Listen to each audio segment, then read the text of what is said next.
La Unión Europea inició su campaña de vacunación contra el COVID-19. Los primeros ciudadanos en recibir la vacuna serán personas de edad avanzada y personal sanitario, aunque cada país establecerá sus prioridades. Francia empezó en Saint-Denis y Dijon, mientras que en Bélgica y Luxemburgo comienza mañana lunes. Alemania, Hungría y Eslovaquia se adelantaron el sábado 26 de diciembre. Millones de estadounidenses perdieron sus beneficios de desempleo luego del rechazo del presidente saliente Donald Trump de firmar el nuevo plan de estímulo aprobado por el Congreso. Tras la negativa, se agotarán los fondos para la administración, que podría entrar en parálisis parcial el martes, a no ser que se apruebe una medida de financiación temporal. El Senado argentino decide este martes si aprueba el proyecto de legalización de la interrupción voluntaria del embarazo hasta la semana 14 de gestación.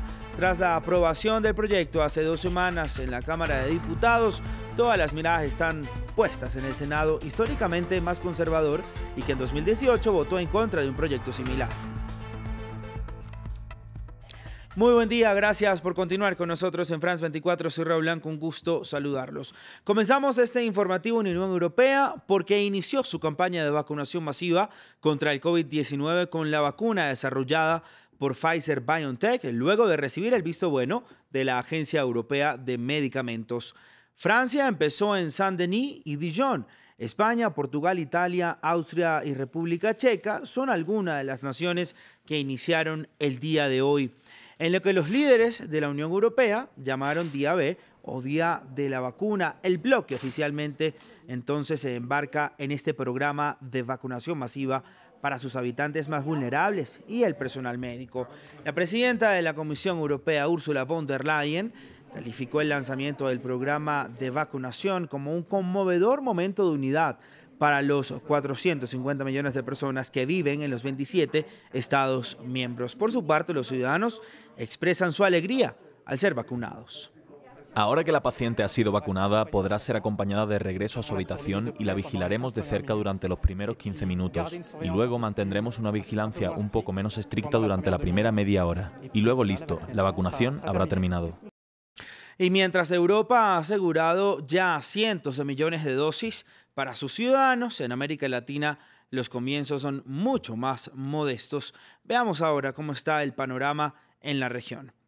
Argentina cuenta con 300.000 vacunas rusas que comenzarán a inocularse el 29 de diciembre. México dispuso inicialmente de tan solo 3.000 dosis de Pfizer-BioNTech que se aplicaron en el Hospital General de México desde el 24 de diciembre, y con las 42.900 adicionales que ya llegaron a suelo azteca, seguirá mañana en la capital y también en Coahuila.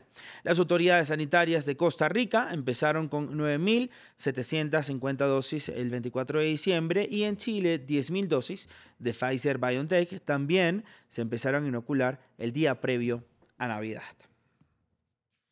Así entonces el panorama de vacunación en América Latina, y millones de estadounidenses perdieron la ayuda federal por desempleo debido a la decisión del presidente Donald Trump de no firmar el proyecto de ley de ayudas que había sido consensuado por demócratas y republicanos en el Congreso. El presidente electo Joe Biden advirtió que la decisión de Trump traerá consecuencias devastadoras.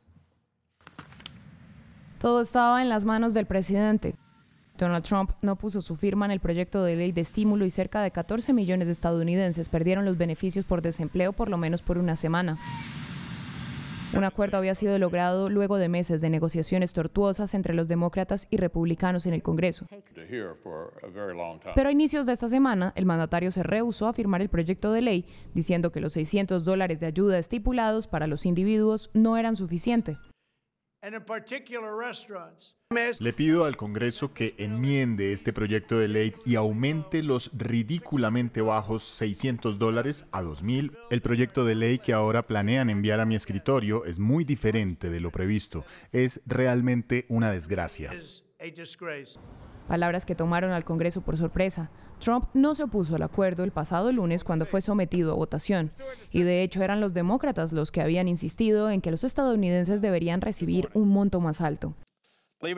Créanlo o no, los demócratas están de acuerdo con el presidente. $600 no son suficientes para los individuos que la han pasado mal durante los últimos 7 meses y no son suficientes para darle un impulso a las necesidades de nuestra economía.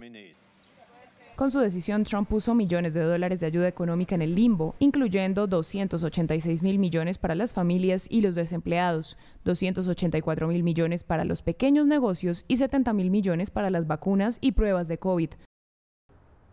También dentro del acuerdo estaba una pausa en las órdenes de desalojos. Sin ella, millones de personas perderán sus viviendas. El proyecto de ley también contempla 1,4 billones de dólares en funcionamiento del gobierno, lo que significa que si no hay firma para entonces, la administración tendrá que cerrar parcialmente a la medianoche del lunes.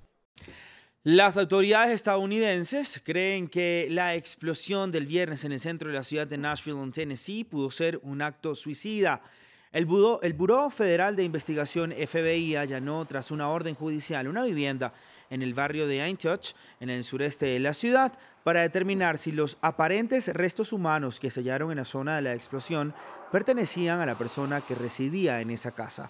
Las autoridades han identificado a un posible sospechoso del ataque, un hombre blanco de 63 años de edad. En Argentina, el Senado decide este martes si aprueba el proyecto de legalización de la interrupción voluntaria del embarazo.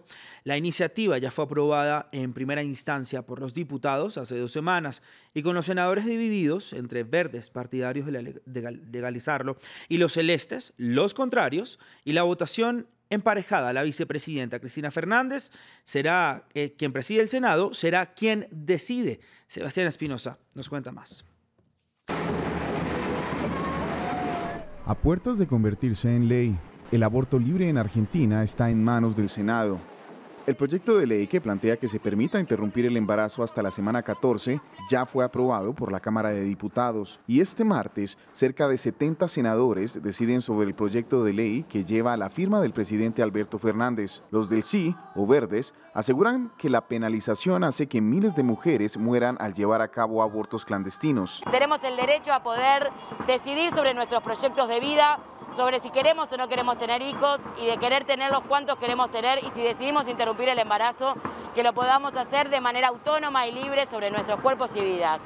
Los del no, o celestes, se fundamentan en que el feto ya es una vida. ¿Que descartemos a nuestros hijos porque sí? ¿Por meros deseos? ¿Pudiéndonos hacernos cargo? ¿Pudiendo afrontar, digamos, y llevar adelante ese embarazo? Es la necesidad de legislar por deseos. Por deseos. Yo te deseo y sos una persona, yo no te deseo y por arte de magia dejaste de ser una persona y te puedo desechar. Y a mí eso me parece gravísimo. En el año 2018, el proyecto de ley de la intervención del embarazo se quedó estancado en el Senado. De llegar a un empate, la encargada de decidir es la actual vicepresidenta Cristina Fernández de Kirchner, quien está a favor del proyecto. Con presiones de la Iglesia y otros colectivos sociales, el Congreso será una vez más sede de manifestaciones. Se estima que en la nación suramericana se realizan más de 300.000 abortos clandestinos al año. Decenas de mujeres mueren durante el procedimiento, que en Argentina solo es legal cuando la vida, salud física y mental de la madre está en peligro o cuando el embarazo es producto de una violación. Los centroafricanos ya comenzaron a votar para elegir un nuevo presidente y a sus 140 diputados, pero una parte del país no podrá ejercer su derecho en una nación hundida en la guerra civil y la pobreza. El presidente saliente Faustin Archange Touadéra es el gran favorito, pero los grupos rebeldes, que controlan 2/3 del territorio, quieren impedir su reelección bajo amenaza. Las tropas internacionales vigilan la capital, Bangui. Y miles de israelíes protestaron en contra del primer ministro Benjamin Netanyahu en Jerusalén por su presunta corrupción y el manejo del gobierno de la crisis de COVID-19. Hoy el Estado judío entra en su tercer confinamiento en lo que va de la pandemia. El país celebrará elecciones anticipadas en marzo, después de que el Parlamento no cumpliera el martes 22 de diciembre el plazo para aprobar un presupuesto. Con una población de 9 millones de habitantes, Israel confirmó 343.665 casos positivos registrados y 2.901 muertes. Hasta aquí el informativo. Continúen con nosotros. ¡Feliz día!